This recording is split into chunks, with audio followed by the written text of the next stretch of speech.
যোৱাকালি নগাঁও ৰয়েল একাডেমীত দিনজোৰা কাৰ্যসূচীৰে শিক্ষক দিৱস পালন কৰা হয়।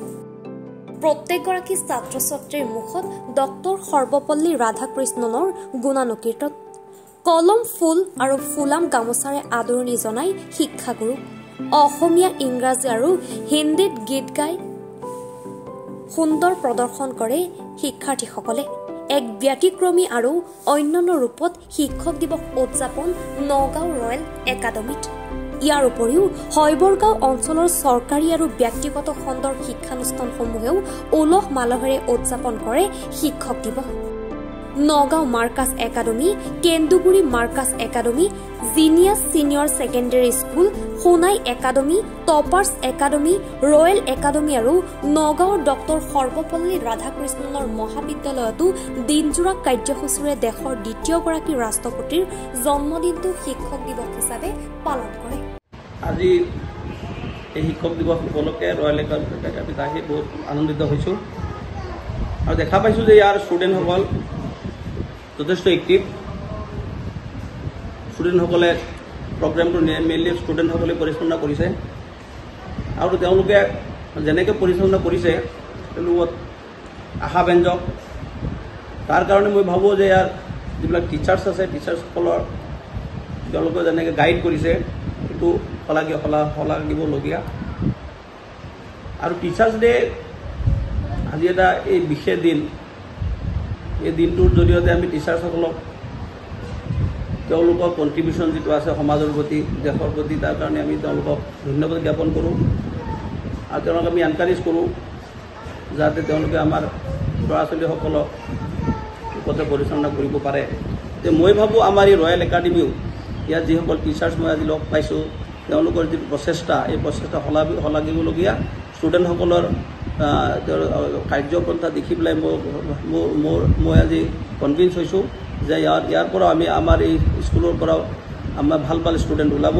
আমাৰ ভাল নাগৰিক হৈ, সুনাগৰিক হৈ পেলাই, সৎ নাগৰিক, সুনাগৰিক আৰু কৰ্মপটু নাগৰিক হৈ ওলাই পেলাই সমাজ আৰু দেশৰ উন্নতিৰ কাৰণে চেষ্টা কৰিবলৈ সক্ষম হ'ব।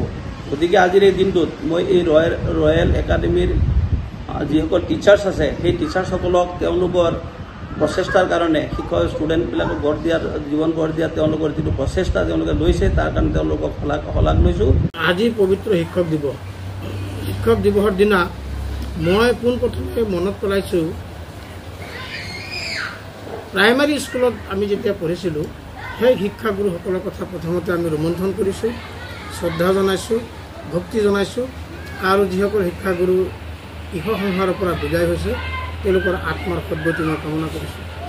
নগাঁও মাৰ্কাছ একাডেমী এটা ইংলিছ মিডিয়াম স্কুল আৰু এটা ৰেনাউন স্কুল আৰু স্কুলটো আণ্ডাৰ দি এজিছ অফ মাৰ্কাজুৰ মাৰি হোজাই আৰু এটা ব্যতিক্ৰমধৰ্মী ইংৰাজী মাধ্যমৰ স্কুল আৰু ইয়াত বিশেষকৈ ইছলামিক ফাউণ্ডেশ্যন যিটো মুক্তা এডুকেশ্যন আছে ইয়াত এইটো প্ৰভাইড কৰা হয়। আৰু নগাঁও মাৰ্কাছ একাডেমীয়ে আজি শিক্ষক দিৱসৰ দিনা ডক্টৰ সৰ্বপল্লী ৰাধাকৃষ্ণন দেৱৰ আজি জন্মদিৱসটো আমি উলহ মালহেৰে পালন কৰিছোঁ। আৰু এই ক্ষণত আজি নগাঁও মাৰ্কাছ একাডেমীৰ তৰফৰ পৰা সমগ্ৰ অঞ্চলৰ নগাঁও জিলাৰ অসমবাসীৰ যিমান শিক্ষাগুৰু আছে সকলোকে আমি শ্ৰদ্ধা জনাইছোঁ, ভক্তি জনাইছোঁ আৰু সেৱা জনাইছোঁ। নগাঁৱৰ পৰা ৰূপচান আহমেদৰ ৰিপৰ্ট, এনি ভাৰত 24।